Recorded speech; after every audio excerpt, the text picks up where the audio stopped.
మీ నాన్నగారు అమ్మగారు ఒకరే ఉన్నారు. మీ అన్నయ్య ఏమో దుబాయ్కి షిఫ్ట్ అయిపోయాడు ఫ్యామిలీతో. మీ వైఫ్ ప్రెగ్నెంట్గా ఉంది. తనకి తల్లిదండ్రులు లేరు. తనకి ఇప్పుడు మీ అమ్మ అవసరం ఉంది, పెద్దోళ్ళు అవసరం ఉంది. నువ్వు అక్కడే ఎలా చూసుకుంటావు అంటే నాకు ఆ రోజు మా భార్య కూడా ఒకసారి వాళ్ళు అన్నీ చెప్తున్నారు కదా, ఎందుకండి ఒకసారి వినండి అంటే, సరే అమ్మా నీకోసం వస్తాను అని చెప్పి మళ్ళీ తిరిగి రావడం జరిగింది. అండ్ ఇది ఈరోజు నా గురించి ఆరోపణలు వేస్తున్నారంటే అది నేనేం చెప్పలేను. ఓన్లీ మీకు ఆధారాలు మాత్రమే చూపించగలుగుతాను. ఇప్పుడు వాళ్ళు చెప్పి నేను చెప్పి ఇది కరెక్ట్ కాదండి, నేను ఎప్పటి నుంచో కూర్చొని మాట్లాడదాం అంటున్నాను. పిల్లలకి లోకల్లో ఉన్న లోకల్లో ఉండేది ఎవరో కాదండి, మా బంధువులే అండి. అందరూ ఆ చుట్టుపక్కల గ్రామాలందరూ, మా నానమ్మలూరు, అమ్మమ్మలూరు అందరూ మా వాళ్ళండి. వాళ్ళ పిల్లలు, మనవాళ్ళు, వాళ్ళ బంధువులు.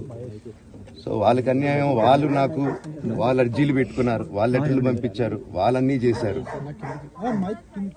నేను వాళ్ళకి సపోర్ట్ గా మద్దతుగా నిలబడి ఏమైంది నేను అడిగేసరికి వినయ్ అతనికి ఫోన్ చేశాను, మెసేజ్లు పెట్టాను. సార్ వాట్ ఈస్ హ్యాపెనింగ్, ఇంకా కావాలంటే కాళ్ళ మీద కూడా పడతానండి, ఈ ఇష్యూ క్లియర్ చేయండి, మాట్లాడుకుందాం అంటే చాలా దురుసుగా రిప్లైలు పెట్టారు. నేను ప్రతిదీ ఈ రోజు సాయంత్రం 5:30కి ప్రెస్ మీట్ పెట్టి ఆగానండి, ఇంకా ఆగలేను. ఈ రోజు ఈవినింగ్ ప్రతిదీ చెప్పేస్తాను. ఆ రోజు నేను పోలీసు సపోర్ట్ అడిగినప్పుడు స్టేషన్కి 100కి ఎందుకు ఫోన్ చేశాను, ఆ 100 దగ్గర నుంచి నేను పర్మిషన్ ఇస్తున్నాను, నాకు ప్రాబ్లం లేదు, మీరు ఒప్పుకుంటే మీరు మీ వల్ల అయితే 100లో నేను ఏం మాట్లాడానో మీరు తీసుకుని వినండి. ఆ రోజు ఆ హీట్ మూమెంట్లో జరిగిన మూమెంట్లో మాట్లాడాను. ఇంట్లో 10 బండ్లు ఉన్నాయి, అందరూ ఉన్నారు ఇంట్లో. మరి ఇన్ని బండ్లు ఉంటే ఇంట్లో ఎవరికైనా ఏదైనా అయితే కారులో తీసుకెళ్తాం. ఆ రోజు 108 అంబులెన్స్ వచ్చింది మా ఇంటికి. ఈ విషయం ఎవరికైనా తెలుసా? నేను డ్రాయింగ్లు చేసి కథలు రాసుకొని నా ఫ్రెండ్స్ దగ్గర కొంచెం అప్పులు చేసుకొని మేమే పెట్టుబడులు పెట్టుకుంటూ, నా ఫ్రెండ్స్ కూడా పెద్ద కష్టపడి వచ్చిన వాళ్ళండి, వాళ్ళకున్న కొంతలో నాకు పంచుకుంటూ మమ్మల్ని కాపాడుకుంటూ ఒకరినొకరు కాపాడుకుంటూ నిలబడి ఈ రోజు మనీని నిలదొక్కున్నాం అండి. నేను నా భార్య, తను కష్టపడుతుంది. ఇప్పుడు కాశ్మీర్ నుంచి కన్యాకుమారి వరకు ఓన్లీ తను, నేను, ఇంకొక 3-4 కలిసి దీన్ని ఇంత దూరం తీసుకొచ్చామండి. ఈ రోజు నేను మళ్ళీ సినిమాలకు వచ్చేసాను. అందుకే ఈ రోజు నేను నిలబడపోతే ఇది నా పిల్లలకి చెప్పేది కరెక్ట్ కాదు, ఎవరికి కరెక్ట్ కాదు. ఇన్నాళ్ళు గమ్మునున్నాను ఓకే, కానీ వాళ్ళ నాన్న ఆస్తుల కోసం కొట్లాడుతున్నాడా, మంచి కోసం నిలబడుతున్నాడా అనేది ఈ రోజు మీకు సాయంత్రం వచ్చిన ప్రూఫ్స్ అన్ని వదులుతాను. కాల్చే వినయ్కి, మా అన్నకి సాయంత్రం ఎవరు ప్రభావితం చేస్తే అలా మారుతున్నారు సార్ మోహన్ బాబు గారు? ఎవరు ప్రభావితం సార్? ఇప్పుడు సిపి ఆఫీస్కి వెళ్తున్నారా? సిపి ఆఫీస్కి వెళ్తున్నారా? సార్ సిపి ఆఫీస్కి వెళ్తున్నారా చెప్పండి. అవునండి, నన్ను హాజరుపరచమన్నారు, 10:30కి రమ్మన్నారు. మీరందరూ చూశారు. నాకు మొన్న ఫస్ట్ రోజు తగిలి బాగా నొప్పి వచ్చింది, మెడ, కాలు. 3 వారాల క్రితం ఫైట్ లో నాకు మజిల్ టైర్ అయింది, గ్రేడ్ 1 టైర్ రైట్ లెగ్ లో. లెఫ్ట్ లెగ్ లో మళ్ళీ దెబ్బలు తగిలాయి మొన్న. సో అందుకే కొంచెం బ్యాలెన్స్ ఇది ఉంది. మందులు హెవీ మెడికేషన్ ఇచ్చారు, హెవీ ప్యాచ్ కూడా వేశారు నాకు. దానివల్లే కొంచెం నడుస్తున్నాను. అండ్ ఇప్పుడు అందుకే రిక్వెస్ట్ చేసుకుని, సార్ నాకు కొంచెం టైం ఇవ్వండి, పాప ఉంది, సెటిల్ చేసుకొని నేను వస్తాను సార్, కొంచెం సెట్ చేసుకుని అని పోలీసులు గారికి రిక్వెస్ట్ చేస్తాను. మీ నాన్నగారు నిన్న ఒక ఆడియో రిలీజ్ చేశారు, అందులో చెప్తున్నారు మనోజ్ మద్యానికి బానిస అయ్యారు అని. అంటే ఇదొక కామెంట్ పై ఏమంటారు? మద్యానికి బానిస అయ్యి ఇలా ప్రవర్తిస్తున్నాడు, అందుకే నేను మనోజ్ విషయంలో సీరియస్ గా ఉన్నాను అని చెప్తున్నారు. సార్ మద్యానికి బానిస ఎవరిని కొట్టాను సార్? నా పిల్లల్ని కొట్టానా, నా భార్యను కొట్టానా, మా అమ్మని కొట్టానా, మా నాన్నని కొట్టానా? ఇవన్నీ నీ మద్యానికి బ్యాలెన్స్ అందరినీ కొడుతున్నాను, పొన్నాలు కొడుతుంటే సీసీటీవీలు తెప్పిండి సార్. అది దొంగతనం చేసింది నేను కాదు సార్, అది తెప్పిండి సార్ అంతా. అప్పుడు మాట్లాడదాం సార్ మనోజా ఎవరా అని. చెప్తానండి, నాకు ఇంకా కొంచెం క్లారిటీ రావాలి. కమిషనర్ జరగండి.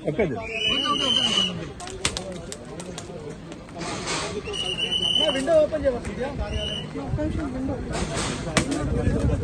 ఆ నోటీస్ వివరణ ఇవ్వడానికి ఇక్కడికి ఇప్పుడు సిటీ కార్యాలయం బాబు దాడిని ఖండించాలి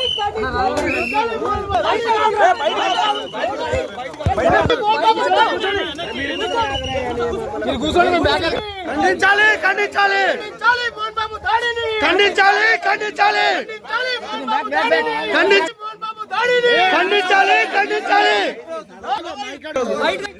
ఖండించాలి down down down down down down down down ఖండించాలి ఖండించాలి ఖండించాలి రంజిత్ పై దాడిని ఖండించాలి డౌన్ డౌన్ మోహన్ బాబు మోహన్ బాబు మోహన్ బాబు మోహన్ బాబును వెంటనే అరెస్ట్ చేయాలి మోహన్ బాబును వెంటనే అరెస్ట్ చేయాలి మోహన్ బాబును వెంటనే అరెస్ట్ చేయాలి మంచు విష్ణును అరెస్ట్ చేయాలి మంచు విష్ణును అరెస్ట్ చేయాలి మంచు విష్ణును అరెస్ట్ చేయాలి మోహన్ బాబు మంచు విష్ణుల దౌర్జన్యాన్ని అరికట్టాలి మంచు విష్ణు మోహన్ బాబుల దౌర్జన్యాన్ని అరికట్టాలి మీడియాపై దాడి ఖండించాలి మీడియాపై దాడిని ఖండించాలి వర్ధిల్లాలి వర్ధిల్లాలి వర్ధిల్లాలి down down down down down down ఖండించాలి ఖండించాలి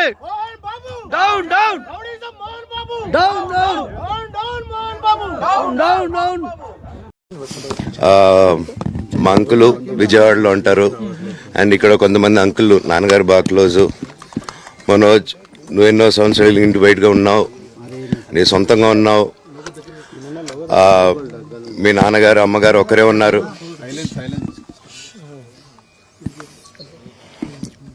మీ నాన్నగారు అమ్మగారు ఒకరే ఉన్నారు. మీ అన్న ఏమో దుబాయ్కి షిఫ్ట్ అయిపోయాడు ఫ్యామిలీతో. మీ వైఫ్ ప్రెగ్నెంట్గా ఉంది, తనకి తల్లిదండ్రులు లేరు.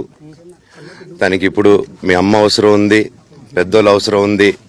నువ్వు అక్కడే ఎలా చూసుకుంటావు అంటే, నాకు ఆ రోజు మా భార్య కూడా ఒకసారి వాళ్ళు అన్నీ చెప్తున్నారు కదా, ఎందుకండి ఒకసారి వినండి అంటే, సరేమ్మా నీకోసం వస్తాను అని చెప్పి మళ్ళీ తిరిగి రావడం జరిగింది. అండ్ నేను ఈరోజు నా గురించి ఆరోపణలు వేస్తున్నారంటే అది నేనేం చెప్పలేను. ఓన్లీ మీకు ఆధారాలు మాత్రమే చూపించగలుగుతాను. ఇప్పుడు వాళ్ళు చెప్పి నేను చెప్పి ఇది కరెక్ట్ కాదండి, నేను ఎప్పటి నుంచో కూర్చొని మాట్లాడదాం అంటున్నాను. పిల్లలకి లోకల్లో ఉన్న, అక్కడ లోకల్లో ఉండేది ఎవరో కాదండి, మా బంధువులే అండి అందరూ. ఆ చుట్టుపక్కల గ్రామాలందరూ మా నానమ్మోళ్ళ ఊరు, మా అమ్మమ్మోళ్ళ ఊరు, అందరూ మా వాళ్ళండి. వాళ్ళ పిల్లలు, మనవాళ్ళు, వాళ్ళ బంధువులు. సో వాళ్ళకి అన్యాయం, వాళ్ళు నాకు వాళ్ళ అర్జీలు పెట్టుకున్నారు, వాళ్ళ లెటర్లు పంపించారు, వాళ్ళన్నీ చేశారు. నేను వాళ్ళకి సపోర్ట్గా మద్దతుగా నిలబడి ఏమైంది నేను అడిగేసరికి వినయ్ అతనికి ఫోన్ చేశాను, మెసేజ్లు పెట్టాను. సార్ వాట్ ఈస్ హ్యాపెనింగ్, నేను కావాలంటే కాలు మీద కూడా పడతానండి, ఈ ఇష్యూ క్లియర్ చేయండి, మాట్లాడుకుందాం అంటే చాలా దురుసుగా రిప్లైలు పెట్టారు. నేను ప్రతిదీ ఈరోజు సాయంత్రం 5:30కి ప్రెస్ మీట్ పెట్టి ఇన్నాళ్ళు ఆగానండి, ఇంకా ఆగలేను. ఈరోజు ఈవినింగ్ ప్రతిదీ చెప్పేస్తాను. ఆ రోజు నేను పోలీసు సపోర్ట్ అడిగినప్పుడు స్టేషన్కి 100కి ఎందుకు ఫోన్ చేశాను, ఆ 100 దగ్గర నుంచి నేను పర్మిషన్ ఇస్తున్నాను, నాకు ప్రాబ్లం లేదు. పిల్లల జోలికి వెళ్తే ఎవరికి ఇది, అందుకే నాకు మా నాన్న దేవుడండి. ఈ రోజైతే ఏదైతే చూస్తున్నారో మా నాన్నని, ఇది మా నాన్న కాదండి. నేను అబద్ధాలు ఆడేవాడిని కాదు. నా గురించి మీరు ఎవరినైనా ఎంక్వైరీ చేసుకోండి, నా ఫ్రెండ్స్ని అడగండి. నాకు చిన్నప్పటి నుంచి ఉన్న స్నేహితులు ఒక్కొక్కరు వేరే వేరే వృత్తిలో ఉన్నారు, వాళ్ళు సొంతంగా కాళ్ళ మీద కష్టపడిన వాళ్ళే అండి. అండ్ నేను కూడా నా సొంతంగానే వచ్చాను, కానీ ఏ రోజు ఇది చేయండి అది చేయండి అని అడిగింది లేదు. అండ్ ప్రతిదీ నేను సాయంత్రం వచ్చి మీకు ఎక్స్ప్లెయిన్ చేస్తాను. దయచేసి కోఆపరేట్ చేయండి. అందరూ ఉన్నందుకు.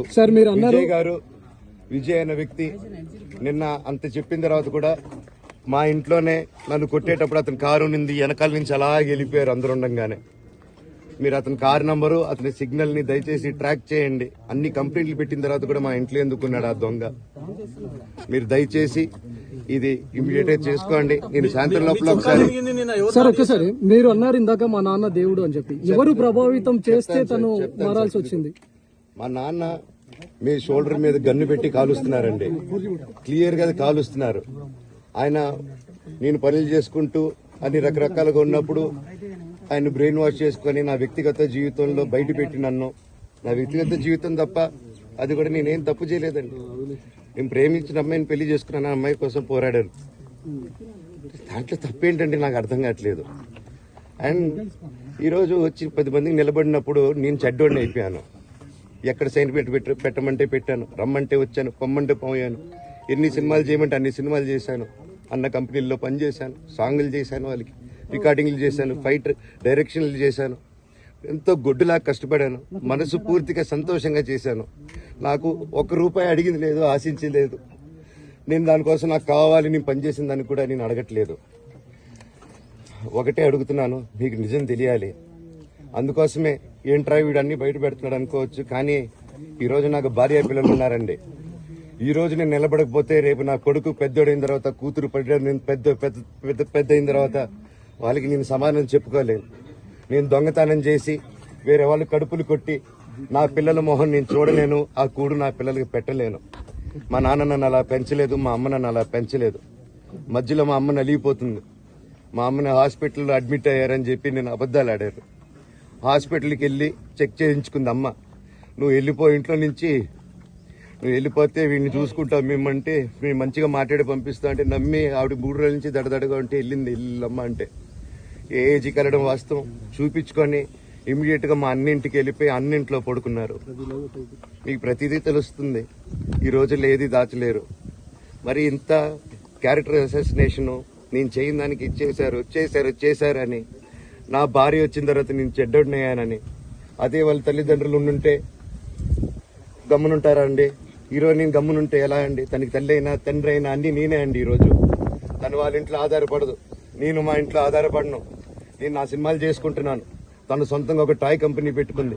లాక్డౌన్ లో నా అహం బ్రహ్మాస్మి సినిమా మా ప్రేమ కోసం ఆపేసినప్పుడు నిర్దాక్షిణంగా నేను చెన్నైకి షిఫ్ట్ అయిపోయి ఊర్లో వద్దని మేము అక్కడ కూర్చొని, నేను మనోజ్ నువ్వు బొమ్మలు గీస్తావు కదా, కథలు రాస్తావు కదా, బొమ్మలకి ఆత్మనిర్భర్ అని నరేంద్ర మోడీ గారు అనౌన్స్ చేశారు. ఈ బొమ్మలు, నీకు బొమ్మలు ఇష్టం, పిల్లలు ఉన్నారు, మనమే క్రియేట్ చేద్దాం బొమ్మలు అంటే. ప్రెగ్నెంట్ గా ఉన్నప్పుడు మా అంకులు విజయవాడలో ఉంటారు. అండ్ ఇక్కడ కొంతమంది అంకులు నాన్నగారు బాగా క్లోజ్. మనోజ్, నువ్వు ఎన్నో సంవత్సరాలు ఇంటి బయటగా ఉన్నావు, నీ సొంతంగా ఉన్నావు,